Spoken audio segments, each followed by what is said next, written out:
Al parecer nuestros cielos están llenos de misterio. Objetos voladores no identificados, investigados por agencias de gobierno por todo el mundo durante décadas. El gobierno mismo, en ocasiones, ha impulsado la creencia en extraterrestres. Por primera vez, hemos reunido evidencias y reportes de todo el mundo. La gente, la sociedad, tiene el derecho de saber esta información. Expertos científicamente entrenados explican que cada evidencia tiene una explicación científica. Es muy fácil confundir lo que creemos que vemos con lo que realmente vimos. Pero hay quienes siguen desafiando a la realidad. Me encantaría saber qué fue, porque hasta el día de hoy no lo sé. ¿Alguien sabe qué son estos fenómenos? ¿Nuestros gobiernos saben más allá de lo que nos revelan? Las respuestas pueden estar en las historias de las invasiones al planeta Tierra. 4 de octubre de 1967, Nueva Escocia, Canadá. En el lejano poblado pesquero de Shank Harbor, los habitantes ven luces misteriosas en el cielo. Luego, un aparente impacto. Al principio creen que es un avión caído, pero el gobierno hace una revelación sorprendente. Esto no es un avión, es un objeto volador no identificado. Una particularidad de este caso es que el gobierno abiertamente lo llamó así.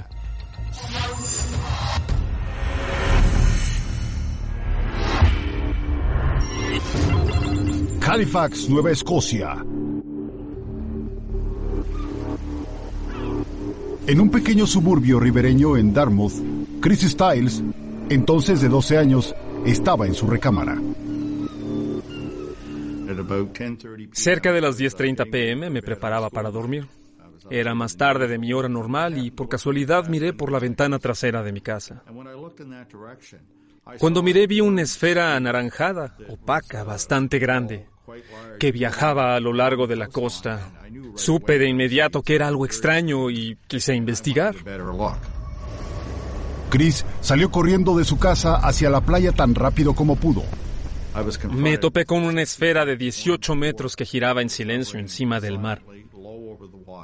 No tenía ningún detalle y su textura me recordaba a la del hierro cuando arde en el fuego. Miraba esa cosa y temblaba de miedo. Eventualmente me armé de valor y corrí. Este extraño objeto me ignoró por completo y siguió su camino. El breve encuentro cambió la vida de Chris para siempre. Lo impulsó en la búsqueda incansable de la verdad de lo sucedido en las costas de Canadá esa noche. Comienzas a creer que todo lo que sabías es un error. Incluso para un niño de 12 años, yo sabía que me mentían. Había muy pocas respuestas y me molestaba. Fue como una pesadilla.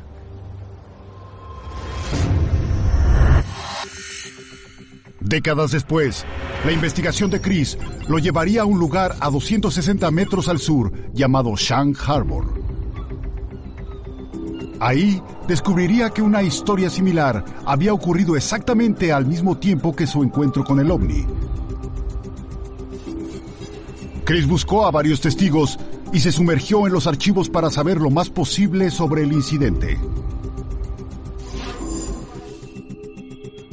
Todo comenzó con un pescador de 18 años, Lori Wickens, quien conducía por Shank Harbor tras una noche de fiesta. Lori aún vive en Shank Harbor y aún no ha olvidado lo sucedido esa noche. Fue más o menos por aquí que percibimos las luces en el cielo. Primero apareció una, luego otra, luego 3 y 4. Y luego aparecieron todas y se repitió la secuencia.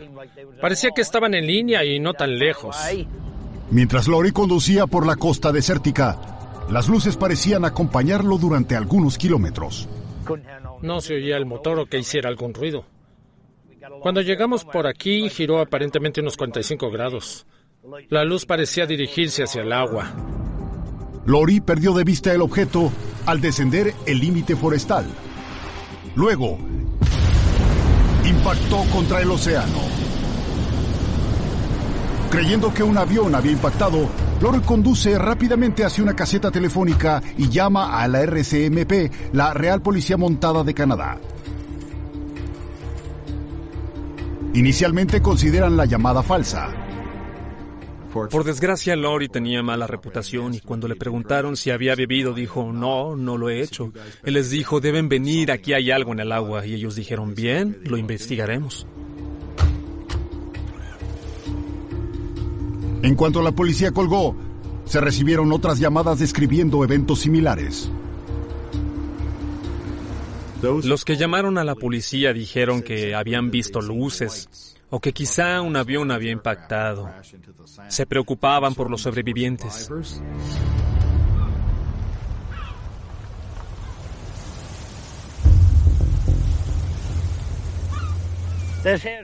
Aquí fue donde le dijimos a la policía que nos encontrara. De aquí vimos la luz en el agua después de llamarlos. Ahí fue donde la vimos en el agua. Luego se fue por la bahía. Había una sola luz, era como un medio globo de cabeza flotando en el agua. La luz era amarillenta y estaba fija. La policía llegó y como Lori y otros testigos, observa la luz misteriosa que parece flotar sobre el agua. Creímos que era un avión en el agua y que buscaríamos restos o personas vivas. Luego la luz se desvaneció. Se fue, desapareció, no se sumergió, lo habríamos visto. La luz se extinguió. Sin tiempo para esperar a que la Guardia Costera enviase un rescate y desesperado por encontrar sobrevivientes, la policía envió algunos botes pesqueros. Lori se unió a la flotilla de rescate. Salimos a la bahía a buscar residuos y nunca encontramos nada.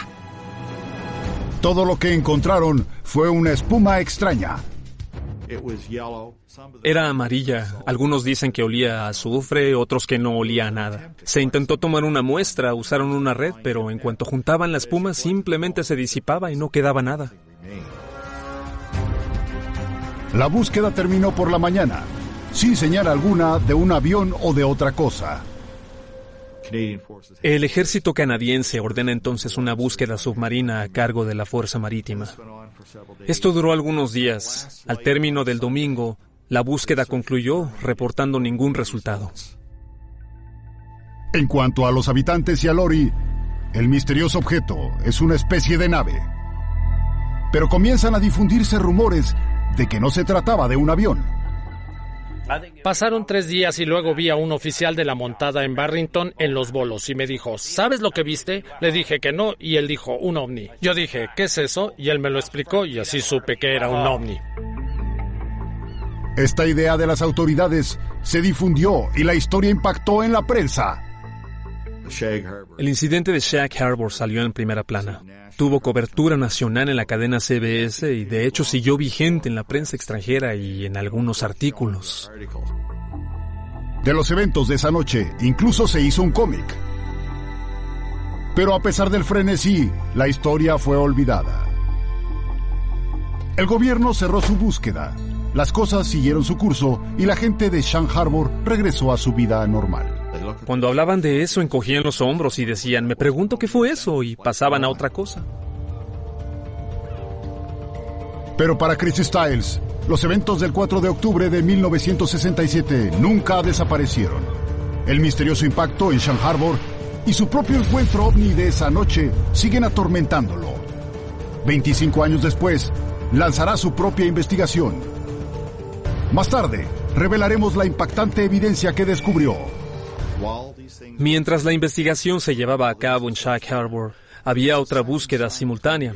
El público nunca supo de ella.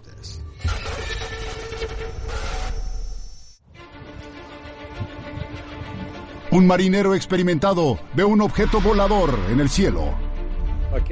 No puedo decir lo que era. Era algo que nunca había visto. Al principio cree haber alucinado, pero luego descubre que no es el único. Durante un tiempo recibimos informes de avistamientos alrededor del área de Bahía de Plenty. Los testigos rechazan todas las explicaciones obvias. ¿Qué pudo haber sido ese objeto? Viajaba tan rápido que no podía ser terrestre, que yo conociera, por lo menos.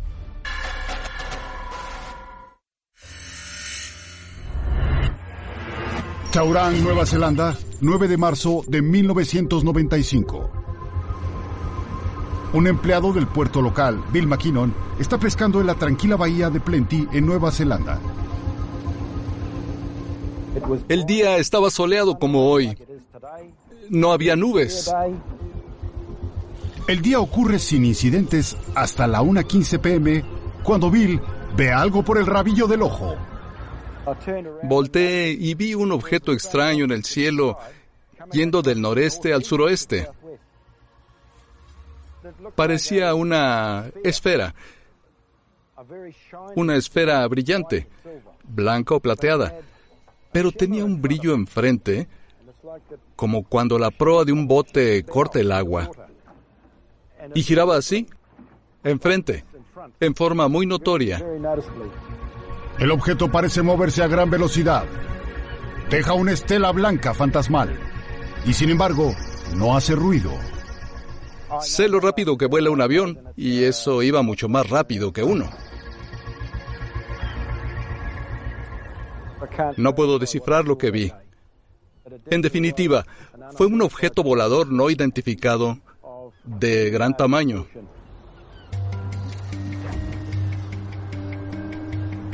Es posible que se trate de una confusión. Quizás fue un avión o un fenómeno natural. Pero Bill es un observador con experiencia.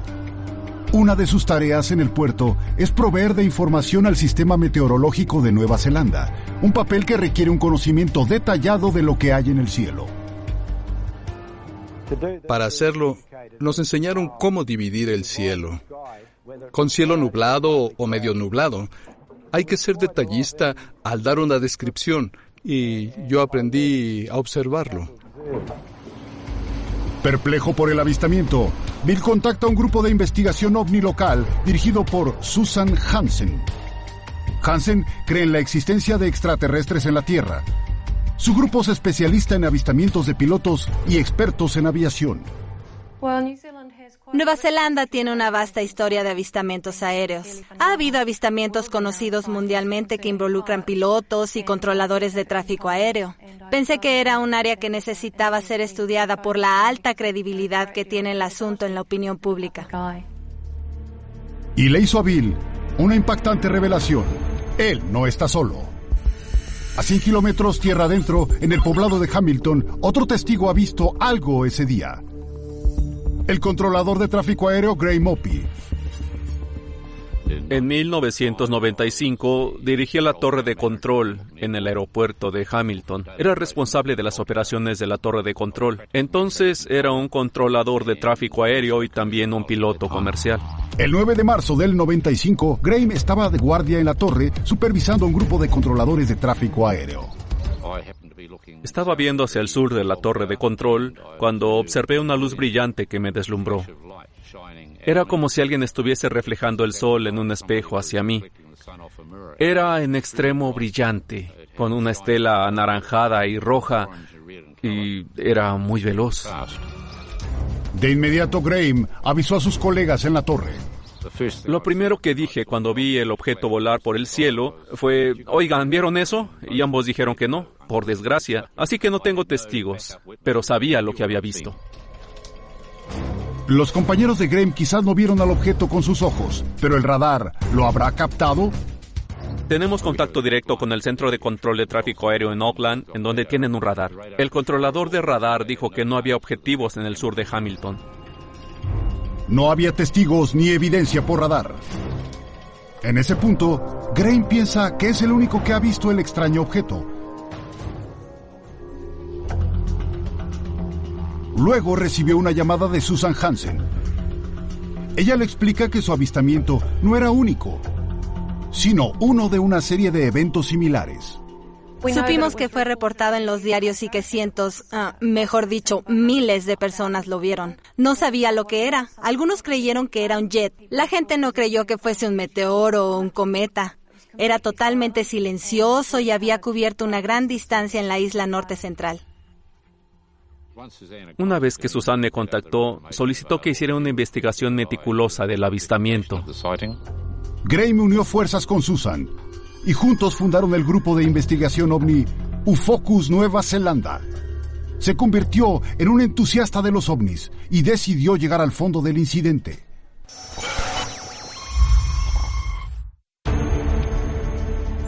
Graham Oppy comenzó una investigación detallada del supuesto ovni que vio en la isla norte de Nueva Zelanda. Comenzó por la más obvia de las posibilidades. Mi primera reacción fue que se trataba de un avión caza, por la velocidad en que viajaba.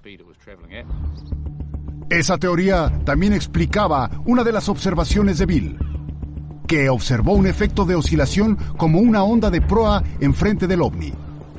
Cuando los aviones alcanzan velocidades supersónicas, pueden crear algo llamado nube por explosión sónica. Esta es causada por el vapor de agua condensado alrededor de la nave entre ondas de aire altamente presurizado. Pero si lo que vio fue un jet, entonces genera la pregunta, ¿por qué no lo registró el radar? El no haberlo registrado significa o que estaba oculto o que viajaba tan rápido que el disco del radar no tuvo tiempo de registrar el objeto. Pero el que no apareciera en el radar no significa que sea una nave alienígena, solo era un ovni. OVNI no significa que se trate de hombrecitos verdes que vuelan alrededor. Aunque si era extraterrestre o no, no tenía idea en ese momento. Como parte de su investigación, Oppy entrevistó a Bill McKinnon y de ahí surgió una pieza crucial de evidencia. Los avistamientos de ambos hombres diferían por 3 minutos, pero con una distancia de 100 kilómetros. Y eso no era lo más sorprendente. Del avistamiento en Terang al avistamiento de Hamilton, se elevó y aumentó su velocidad, lo que mostró que operaba en forma controlada. Los resultados de la investigación de Graham lo llevaron a él, a Susan y a Bill a la misma conclusión. El objeto era posiblemente de origen extraterrestre. Estaba seguro de que no era hecha por el hombre. Viajaba muy rápido. La velocidad del objeto fue el factor decisivo para mí de que no era de origen terrestre. Debo mantener una mente abierta al respecto, y quiero creer que era una especie de nave espacial extraterrestre. No creo que sea de este país o de ningún otro. Observadores experimentados del cielo como los astrónomos Nigel Helbest y Caroline Crawford coinciden con Bill. El objeto seguramente no es neozelandés y quizás de ninguna parte del mundo. Los recuentos que he visto hablan de una bola de fuego cruzando el cielo. Una bola de fuego es un meteoro intensamente brillante. Entonces tienes algo enorme ardiendo en la atmósfera y observas luz no solo del meteoro ardiendo, sino de la forma en que energiza el aire al viajar a través de él. Así que se genera mucha luz. Puede ser tan brillante como el sol en casos extremos. Las bolas de fuego son sucesos poco usuales. Uno de los casos más famosos es el que pasó por la ciudad de Chelyabinsk, Rusia, en 2013. Y se puede ver en las grabaciones de ese evento que desde los tableros de los autos se veía esa cosa cruzando el cielo azul y que era tan brillante que casi generaba una sombra al pasar. Aquellos cercanos al caso rechazan esta teoría. No pudo haber sido un meteoro. Lo aventajaba en altura, se movía en forma circular y parecía un objeto reflejante frente a él. Y hay otro error potencial en la teoría de la bola de fuego. No había ninguna explosión sónica o sonido relacionado con el avistamiento. La bola de fuego de Chelyabinsk creó una explosión sónica tan poderosa que estrelló miles de ventanas en la ciudad. Sin embargo, algunas bolas de fuego son de hecho silenciosas. Cuando leí el reporte del objeto que atravesó el cielo en esa forma y que fue visible durante bastante tiempo y nunca se le vio descender, me recuerda a un caso en 1972 llamado el Gran Bólido Diurno, que fue visto en Norteamérica. Este fue un meteoro de órbita rasante que entró en la atmósfera, atravesándola como lo hace una piedra plana que se lanza y va saltando en el agua y luego salió al espacio. Esto podría explicar el relato de testigos de haber visto al objeto moverse en forma horizontal en vez de caer. Y la altura del objeto en la atmósfera le habría permitido ser visto desde Hamilton como desde Tauranga. También explicaría por qué el objeto no hacía ruido. Los meteoros que pasan por la superficie no producen sonido perceptible. ¿Cómo podrían ambos, Graham Opie, un controlador de tráfico aéreo veterano, y Bill McKinnon, un experto meteorólogo, estar tan equivocados en la velocidad y altitud del objeto? Estos hombres se dedican a observar el cielo. Pero, como explica el experto en percepción humana, Bulotto, no es tan sencillo. Debido a la experiencia de los controladores de tráfico aéreo, y suponiendo que lo que ven es un avión, no es extraño que tengan cierta idea de la distancia a la que se encuentra, porque a eso se dedican. En cambio, si ven algo que no les es familiar, no tienen una base contra la cual compararlo. Bien podría ser un objeto enorme, muy alejado, o uno pequeño visto de cerca. No hay forma de saber, al menos, hasta cierto punto de qué tipo de objeto se trata. Meteoro o no, parece que nadie sabe con exactitud lo que se vio ese día. Como ocurre con otros avistamientos, hay muchas teorías, pero pocas evidencias. Así que para muchos, el misterio continúa.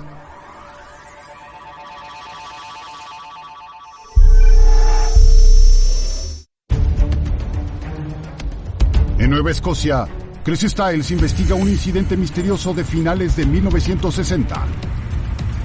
El aparente impacto de un ovni en las aguas circundantes al poblado pesquero de Shan Harbor. En su lista de colegas está el investigador canadiense Don Ledger. Me dijo que quería escribir un libro sobre el caso, pero que no era muy bueno con la redacción. Yo le dije que había escrito un par de cosas y que podía intentarlo. Así que en el transcurso de un año escribí casi toda la historia. Juntos, Chris y Don comienzan a buscar evidencias de lo que las autoridades sabían esa noche. Su punto de inicio fue el hecho de que el mismo gobierno consideraba que era un ovni.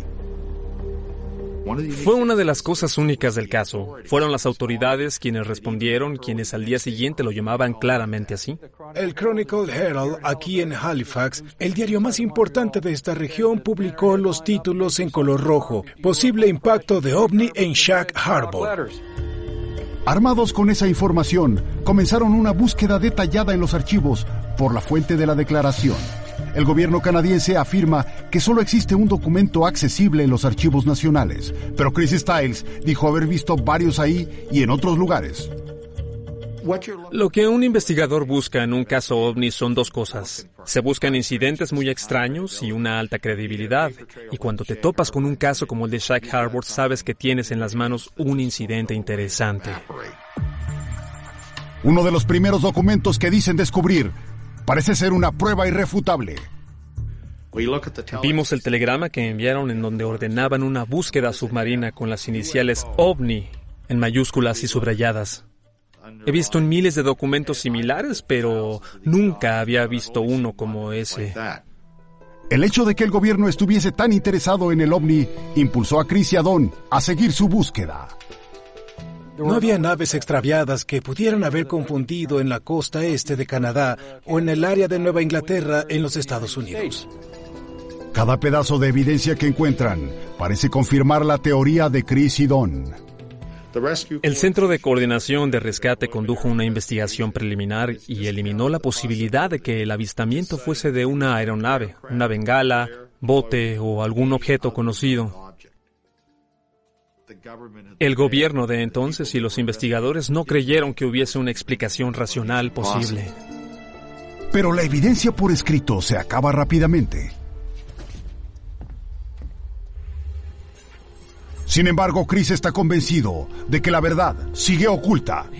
Comenzó a interrogar a militares o exmilitares que estuvieron involucrados de alguna forma en el caso. Muchos de los entrevistados por Chris son antiguos buzos de marina. Estos contactos revelan algo extraordinario. Hubo una segunda búsqueda secreta 50 kilómetros costa arriba de Shan Harbor, en otra bahía llamada Shelburne. Lo que los buzos y otro personal me dijeron fue que varios botes estuvieron vigilando a 2 ovnis que estaban en el fondo del agua. Ahora, Chris no tenía solo un ovni que investigar, sino 2. ¿Podrían estar relacionados con los que se vio golpear el agua en Shan Harbor? Quizá más de un objeto llegó a la bahía esa noche. Si ese fuera el caso, genera la cuestión de cómo terminaron impactando la costa. Una de las fuentes de Chris tiene una teoría asombrosa basada en lo que vio en el lecho marino, que los objetos se movían con energía propia. Dijo, vimos cosas muy extrañas allá abajo. Parecía que uno de los objetos estaba asistiendo al otro objeto. ¿Qué podrían ser estos objetos? No existe evidencia documental que apoye las fuentes de Chris. Así que Chris y Don no han explicado con certeza lo que sucedió esa noche. Una posibilidad es que el incidente esté relacionado con la Guerra Fría. En 1967, pocas personas sabían que Shelburne era un frente militar secreto en la lucha en contra de la Unión Soviética. La base de Shelburne era la instalación militar más secreta de Canadá. En un inicio era una base estadounidense en tierra canadiense. Su misión era detectar movimiento de submarinos soviéticos durante el apogeo de la Guerra Fría.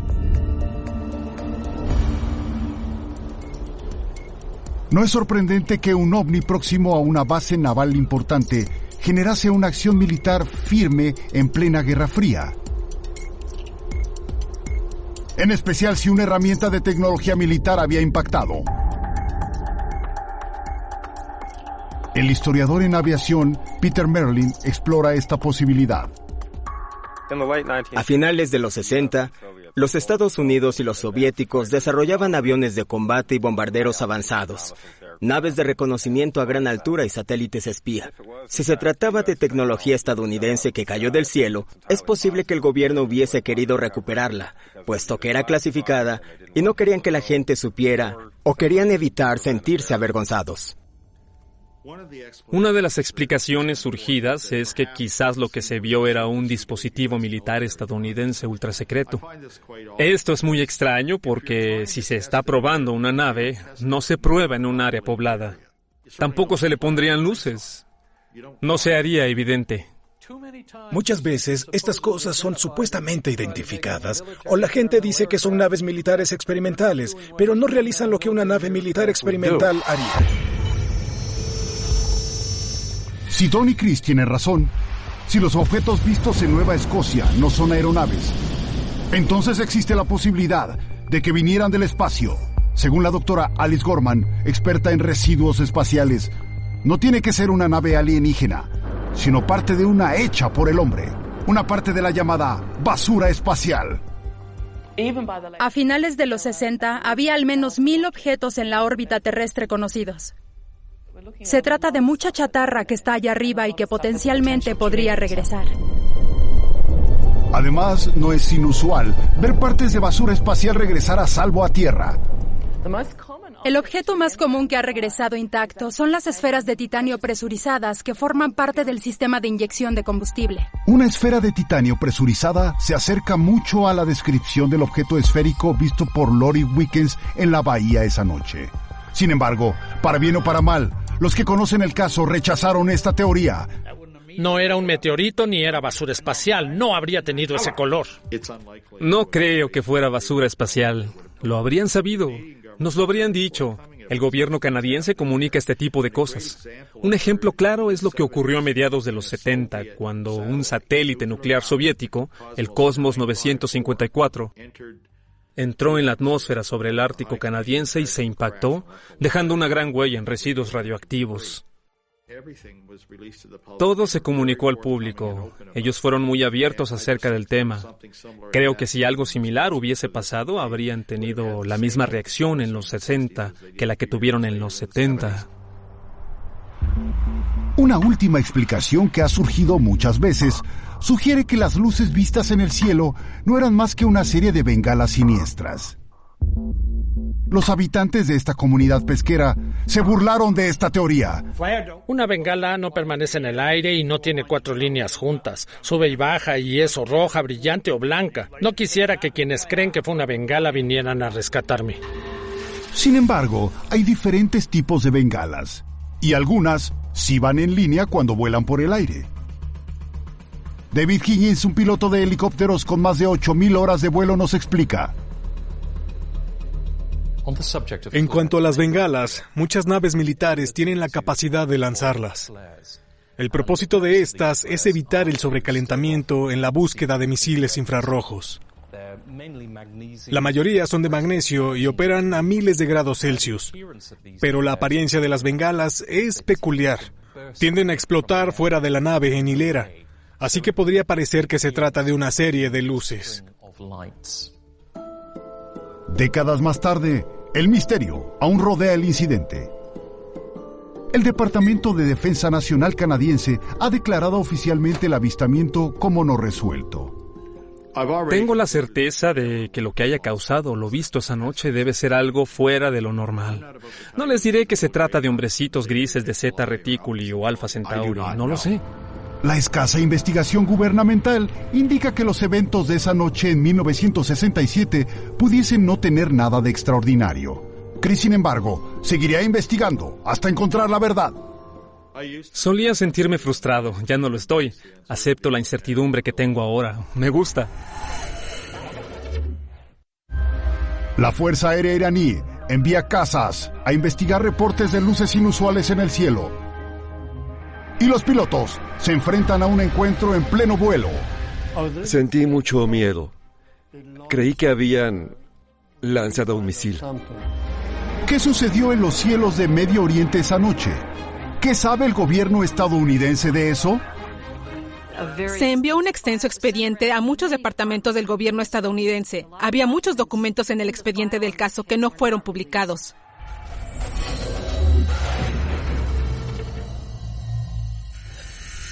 ...18 de septiembre de 1976... Teherán, Irán. Hussein Piruzi, de 35 años... era el supervisor nocturno de la torre... en el aeropuerto internacional Mehrabad. A las 10:30 p.m... recibió una llamada inusual. La investigadora de ovnis, Leslie Kane... publicó un análisis de este incidente... con base en documentos oficiales y relatos de testigos. Piruzi dijo haber recibido una llamada de una mujer del norte de Teherán que reportó haber visto un objeto brillante que era muy grande para ser una estrella, y su llamada fue seguida por otras 3 de la misma área de la ciudad. Con 4 llamadas sabía que algo estaba pasando. El sistema de radar no funciona, así que intenta verlo por sí mismo. Para su sorpresa, logra ver algo. Era un objeto con colores brillantes, deslumbrantes, y se movía, y eso lo puso nervioso. Piruzi llamó a la Fuerza Aérea iraní. Enviaron a un avión a investigar. A 280 kilómetros de distancia, un sofisticado Phantom F-4 despega de la base aérea Sharruki. La nave se apresura hacia la ubicación de los avistamientos a velocidad supersónica. Pudieron verlo muy bien. Era un objeto muy brillante con varias luces centellantes de colores, como una luz de torreta. Los F-4 volaron a más de 1,600 kilómetros por hora y nunca alcanzaron al ovni. Para entonces, el comandante del escuadrón, Parviz Jafari, ya está volando en su propio F-4. Hoy, como general retirado de la Fuerza Aérea, tiene recuerdos vívidos de aquella noche. Llamé a mi primer piloto y me dijo que no podía alcanzarlo con la velocidad supersónica. Perdí todos mis instrumentos y todo está funcionando mal. Con los instrumentos del líder caza en descontrol, Jafari teme por la seguridad del piloto. Le ordena regresar a la base.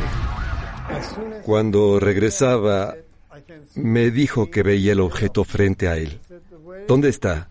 ¿Cuál es su posición? Lo busqué y no pude verlo. El avistamiento inicial de Jafari es similar a otros reportes. Su forma era como la de un diamante, así. Era rojo, verde, naranja y azul. Tenía muchas luces de colores y dijo que era tan brillante que no permitía ver todo el objeto. Solo se veía una luz muy, muy brillante. Y como el primer avión, Jafari tampoco pudo alcanzarlo. Y de pronto saltó unos 10 grados a la derecha. Así de rápido. Estaba aquí y ahora acá. Entonces el encuentro da un giro alarmante. Él cree que el objeto comienza a dispararle. Los llamó proyectiles. Dijo que parecían lunas provenientes del horizonte y que estos proyectiles se dirigían a su avión. Tenía mucho miedo. Creí que habían lanzado un misil o algo así. Con temor a ser derribado, Jafari se prepara para contraatacar. Cuando estaba a punto de disparar, perdió el control de su avión. Todo dejó de funcionar y no pudo disparar al objeto. Los únicos controles que funcionaban eran los que mantenían su avión volando. Sin armas, Jafari intenta escapar, realizando un giro peligroso para evitar el proyectil. Pudo hacer un giro y evadirlo. Y luego esa cosa saltó y regresó al objeto más grande. Los jefes de Jafari le ordenan retirarse y aterrizar en Teherán. A su regreso, otro de los supuestos proyectiles aparece detrás de él. Entonces, lo vio dirigirse hacia abajo al lecho seco de un río en las afueras de la ciudad. Creí que vería una gran colisión entre esa cosa y el suelo. Pero no sucedió. Fue hacia el suelo y se detuvo. Era tan brillante que podía ver la tierra en el suelo.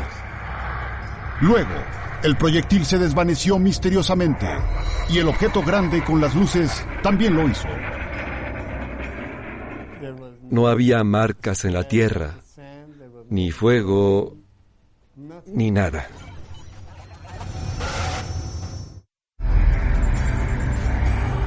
El piloto iraní Parviz Jafari está rastreando un posible ovni en el desierto de Teherán. Cuando Jafari se acerca al posible sitio de impacto, algo extraño escucha en su radio.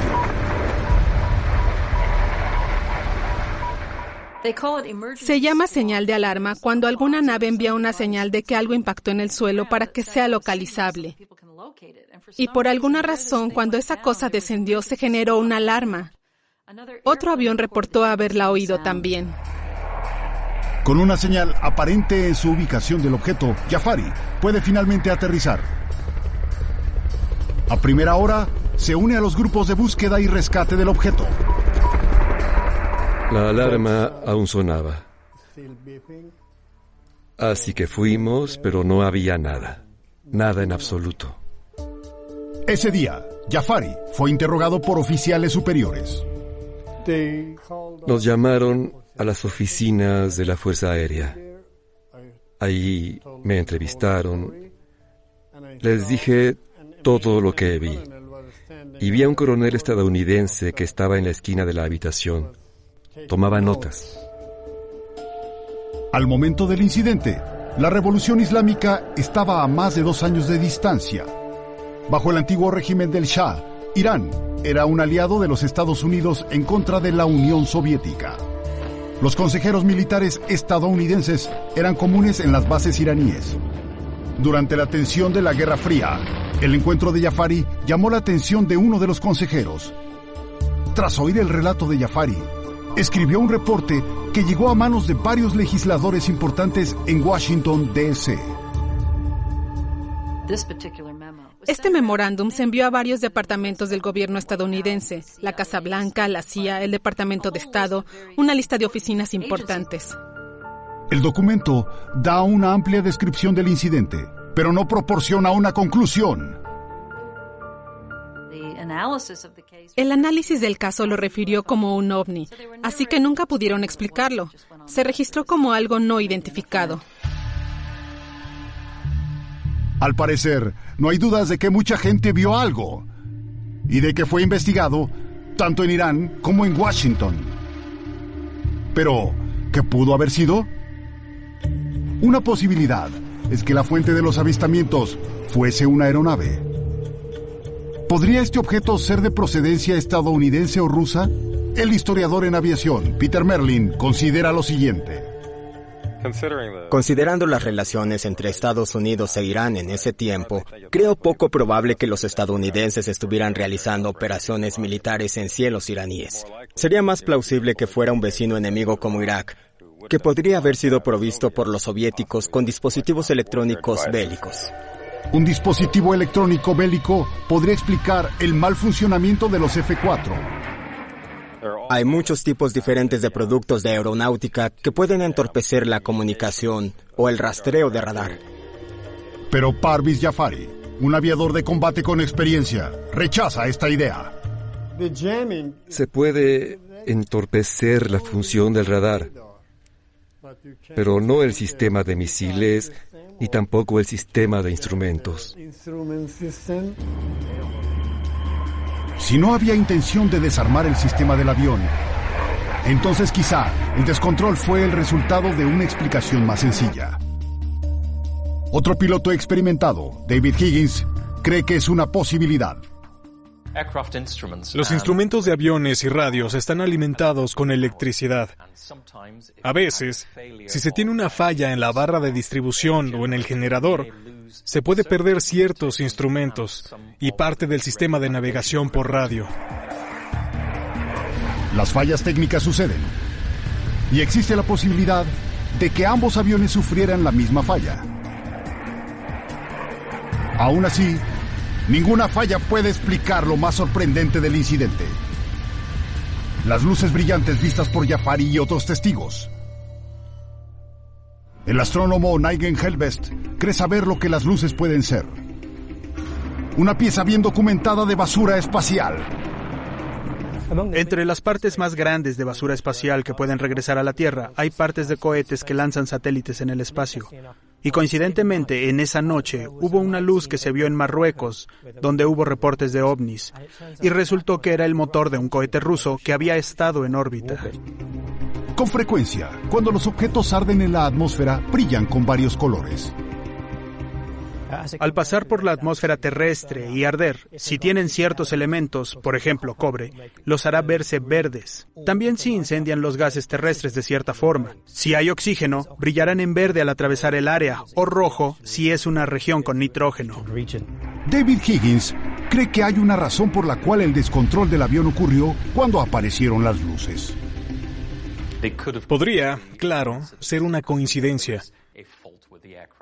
Podría ser que vio las fallas en el avión al mismo tiempo que vio el objeto y simplemente las relacionó. Pero eso deja un elemento sin explicar en la historia. La extraña señal de alarma oída por Jafari y el equipo de búsqueda y rescate. Hubo reportes en este caso de un transpondedor hallado en la Tierra y reportes de que se había desprendido de la nave o caído durante una turbulencia.